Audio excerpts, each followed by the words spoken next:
We've known that being overweight and obese are important risk factors for type 2 diabetes, but until recently not much attention has been paid to the role of specific foods.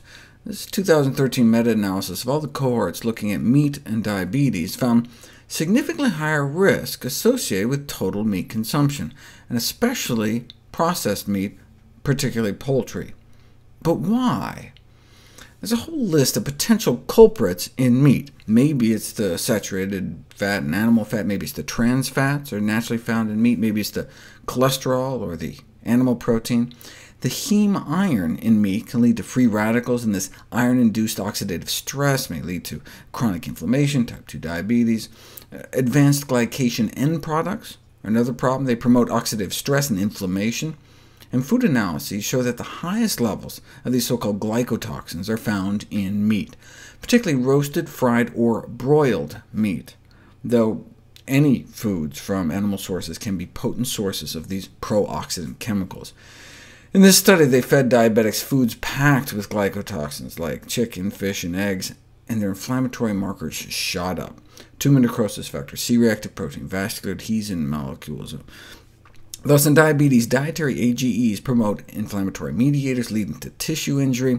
The good news, though, is that restriction of these kind of foods may suppress these inflammatory effects. Appropriate measures to limit AGE intake, such as eliminating these foods or sticking to just steaming and boiling meat, may greatly reduce the already heavy burden of these toxins in the diabetic patient. These glycotoxins may be the missing link between the increased consumption of animal fat and meats and the development of type 2 diabetes in the first place. Since the 2013 meta-analysis was published, this study came out in which about 17,000 people were followed for about a dozen years. They found an 8% increase in risk for every 50 grams of daily meat consumption. So that's just like a quarter of a chicken breast worth of meat for the entire day, may significantly increase risk of diabetes. Yes, it could be the glycotoxins in meat, or the saturated fat, or the trans fat in meat, or the heme iron, which can actually promote the formation of carcinogens called nitrosamines, though they could also just be produced in the cooking process itself. But this is new. There appears to be a clear excess of diabetes in those who handle meat for a living. Maybe there's some kind of diabetes-causing zoonotic infectious agent, like viruses, present in fresh cuts of meat, including poultry. Overstimulation of the aging enzyme TOR pathway by excess food consumption may be a crucial factor underlying the diabetes epidemics. But not just any food, animal proteins may not only stimulate the cancer-promoting growth hormone IGF-1, but provide high amounts of leucine, which stimulates TOR activation and appears to burn out the insulin-producing beta cells in the pancreas and contribute to type 2 diabetes. So it's not just the high fat and added sugars. Critical attention has to be paid to the daily intake of animal proteins.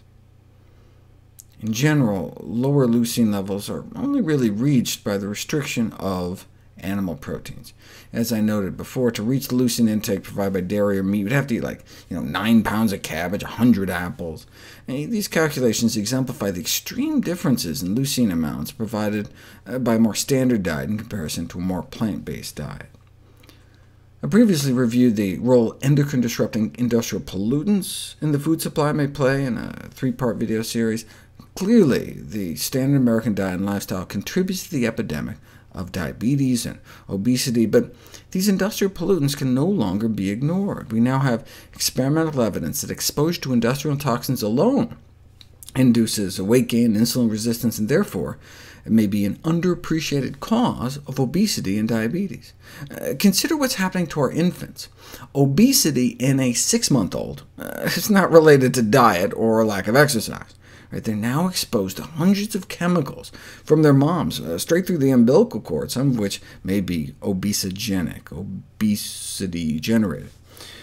Given the millions of pounds of chemicals and heavy metals released every year into the environment, it should make us all stop and think about how we live and the choices we make every day in the food we eat.